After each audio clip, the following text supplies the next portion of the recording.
Oke semuanya, kembali lagi. Mulai ramai dan mulai rusuh lagi. Udah lama nggak ngerusuh kayak gini ya semenjak video yang kemarin. Oke, nah jadi di sini aku jelaskan kenapa tiba-tiba trade plan aku tuh berubah. Oke, ya jadi beberapa explanation aja ya. Yang pertama mungkin ya sesuai dengan yang kalian pikir ya. Kemarin aku juga berpikiran yang sama sebelum ya. Kan gini, aku selalu bilang jikalau valid. Karena kemarin malam itu ada memang pola bearish di sebelah sini tapi itu invalid gitu. Jadi ibaratnya kayak gini, kita tuh harus mempersiapkan apa namanya ya? Mempersiapkan skenario-skenario yang terjadi gitu. Nah, sebenarnya kemarin tuh aku mau nge-short di sini tapi udah tidur dan tadi pagi bangun tuh udah parah ya. Aku udah bikin short di sini sekitar area 215 sampai 215 sampai 28 gitu ya. Nah, kira-kira di situlah cari area pokoknya. Nah, aku udah bikin di sebelah situ ya. Dan sebenarnya itu udah invalid semenjak karena aku yakin wah ini kayaknya bakal naik dulu nih.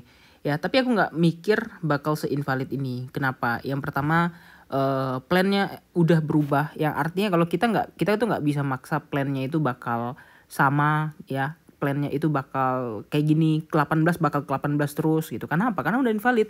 Percuma kita mempertahankan misalnya udah breakout ya. Itu percuma. Jadi sekali lagi ya aku selalu bilang kalau trading itu punya trading plan ya. Jadi untuk apa trading plan? Ya trading plan memang nggak harus satu gitu ya. Bisa dua ya, bisa tiga, minimal dua lah biar tahu skenario kalau misal bearish gimana, bullish gimana. Kayak ini kan skenario cadangan. Skenario yang pertama udah jelas ke 18.000. Ini aku bilang aku serok di area sini. Ya banyak yang bilang ke 13.000 ngejek ke 13.000. Aku bilang kan jikalau. Tapi ya memang bisa jadi nggak mungkin gitu. Ya karena 18.000 aja udah jauh banget gitu. Tapi ya nggak ada yang nggak mungkin juga sebenarnya di market crypto ya kan. Kalian tahu sendiri lah ya. Nah cuman ya ada beberapa hal yang menjadi pertimbangan juga kenapa aku mengubah plan aku menjadi bullish dan kita akan pergi ke sekitar kalau sesuai prediksi ya akan 26 sampai 28. Oke, yang pertama ya jelas dari chartnya dia breakout di time frame 4 jam dan aku baru merubah karena apa? Karena aku ngelihat ini adalah liquidity ya, liquidity area yang mana ini tuh persis dengan kejadian yang kemarin yang ketika kita pom-pom di sebelah sini itu inject area udah masuk, liquidity udah masuk, kemudian didukung juga altcoin yang udah koreksi sepersekian persen yang mengakibatkan akhirnya market naik, akhirnya market ngepam kayak gitu ya. Nah tapi bang besok CPI ya CPI. Nah CPI itu mungkin ajang untuk retest aja gitu. Jadi aku spekulasi kalau kita akan membentuk pola yang namanya CNH atau cup and handle gitu ya. Nah ini cupnya ya kita gambarin aja dulu ya. Kemudian besok ketika CPI itu bakal ada koreksi ya. Koreksi yang mengakibatkan harganya itu turun dulu untuk nge-retest ya. Karena nggak mungkin ya ini naik terus nggak ada retest itu nggak mungkin gitu kan. Kita masih masih sesuai dan akhirnya melanjutkan kenaikan lagi. Nah next targetnya akan ke 23.000 gitu ya. Nah ini kira-kira trading plan aku. Nah kenapa sebegitu yakinnya? Yang pertama kemarin memang aku udah memantau support di 19.000. Tapi aku nggak yakin di situ bakal seterbang ini ya. Dan juga didukung sama berita. Yang pertama beritanya adalah bank-bank yang scam itu udah akan banyak diakuisisi, udah ada asuransi. Artinya ya nothing bad things happen gitu. Nggak akan ada yang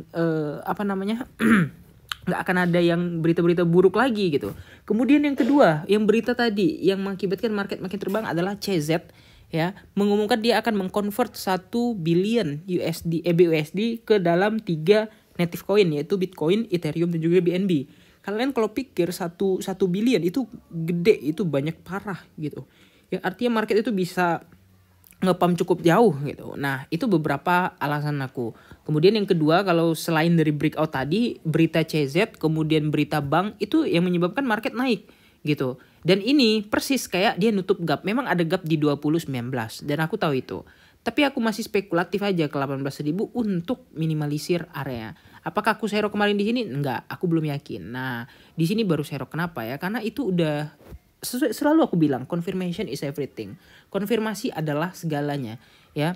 Jadi kalau kalian serok di sini misalnya kalian yakin nggak itu bakal mantul? Enggak juga, nggak semua orang yakin gitu kan, apalagi nangkap pisau gitu. Bisa aja ke sini. Gimana skenario yang kalau ke sini dan kalian udah terlanjur serok? ya, misalnya ke sini nih. Dan mungkin sideways akan sekian lama di sini baru naik lagi ya. Nah, tapi kalau aku lebih penting kalau kita kalau kita melihat yang namanya konfirmasi. Ini kan udah konfirmasi nih ya. Udah breakout, kita nunggu ini lagi, nunggu retestnya aja lagi. Kemudian kemarin didukung juga sama stokastik gitu ya. Dan indikator juga kemarin di daily itu udah di bawah sini ya. Nah, aku juga rada-rada cemas karena apa? Karena kemarin masih bentuk pola bearish, belum naik kayak gitu meskipun levelnya tuh udah di bawah banget dan udah lama loh. Bullish tuh terakhir yang dia yang ngepump itu dia di level bawah itu di sini. Ya, di sini nih udah lama banget nih di 26. Kemarin sempat lagi tuh kan di 328 ya, di sekitar 28 dan itu sebenarnya cukup menjadi alasan. Kemudian stokastiknya juga gold cross di sebelah bawah di sini ya. That's why aku yakin ini akan melanjutkan trennya gitu. Kemudian kalau kita perhatikan di sini MA200 ya, itu ada di atas tren candle saat ini. Ya, closingnya kurang lebih di atas MA200 and that's mean ya, bisa jadi ya itu adalah area untuk konfirmasi bullish lanjutan. Kenapa? Karena kalau di atas MA200 dia closingnya bisa jadi tuh kayak gini guys. Ya, nah kayak gini nih. Ya, dia close di atas MA200 kemudian mencoba untuk bertahan gitu kan. Nah, kurang lebih apakah akan terjadi di sini? Ya kurang lebih tuh kayak gitu. Mungkin karena didukung berita-berita gitu. Dan next kita akan melihat kelanjutan tren untuk ngelanjut naik. Nah, ini aku nggak jelaskan tadi pagi kan. Karena ya aku update market aja. Nah, itu beberapa alasan. Kemudian yang terakhir satu lagi nih ya, mungkin teman-teman ya mungkin udah tahu juga ya, ini adalah ini bukan aku menjiplak analisa orang ya. Tapi ini ya referensi aja karena aku belajar dari sini juga guys ya. Jadi dari beliau juga. Jadi aku dari dulu tuh belajar banyak dari beliau dan video-videonya. Nah, di sini di video beliau teman-teman bisa cek aja di YouTube-nya ada. Nah, di sini kemarin dia sempat prediksi ke 27.000, tapi aku nggak yakin sampai ke 27.000 gitu ya. Ini dia beliau buat di 27.600 kemudian terjun ke sekitar area 20.000 21.000. Dan kemarin sempat ada miss di 27.000-nya. Kita mentoknya kemarin kan di sekitar 254 ya. Kemudian turun ke 19 ribuan. Dan kalau dihitung-hitung mungkin penurunannya sama gitu. Cuman bedanya range-nya aja gitu. Nah, kalau dilihat dari polanya juga ini udah pola cangkul naik yang artinya mungkin aja bisa ke area sekitar 28.000 sampai 30.000. Nah, itu kalau trading plan aku ya. Ini target beliau mungkin di 33 ribuan. Tapi kalau aku ya mungkin 28 sampai 30 ya. 28 aku udah gambar di situ. Nah, itu sebagai konfirmasi aja ya, bukan berarti aku menjiplak, tapi kan ada beberapa alasan yang mengakibatkan kita percaya sama trading plan kita. Nah, so far jadi ya mungkin besok malam ada CPI yang akan mengakibatkan volatilitas market dan akan mengakibatkan harga bergejolak gitu. Dan artinya itu kalau menurut aku udah yakin banget untuk area serok. Tinggal belanja di situ ya.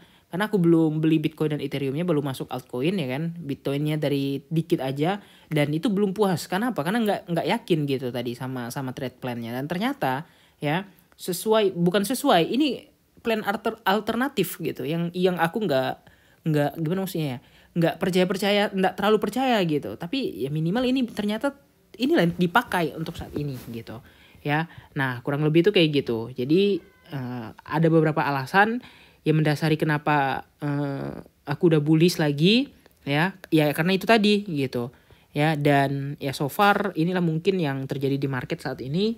Dan kita akan melihat beberapa volatility lagi di market mungkin besok ya. Dan ini so far semoga sesuai berjalan dengan trading plan. Dan kita akan melihat ke 26 sampai 28 ribu. Pertanyaannya apakah mungkin ke 18 ribu? Nah, kalau aku melihat pola cangkul ya itu mungkin udah aja, bisa aja maksudnya. Ya udah di sini kan udah habis nih wave-nya ya kan.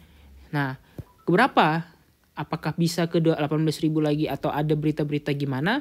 Ya mungkin aja bisa nanti. Sekali lagi ya, semua itu kan perspektif dari sudut pandang perharinya. Jadi kalau nggak bisa kita bikin, wah ini Bitcoin bakal ke 10.000 misalnya. Kita akan ngekip 10.000 sampai dia invalid pun kita masih bilang bakal ke 10.000. Kecuali udah beberapa ada konfirmasi. Sekali lagi ya, konfirmasi itulah yang menjadi kunci trade plan kita tuh valid atau invalid. Kayak gitu, oke? Kira-kira gitu. Jangan lupa untuk like dan subscribe. Kita bertemu lagi di video selanjutnya. Bye-bye.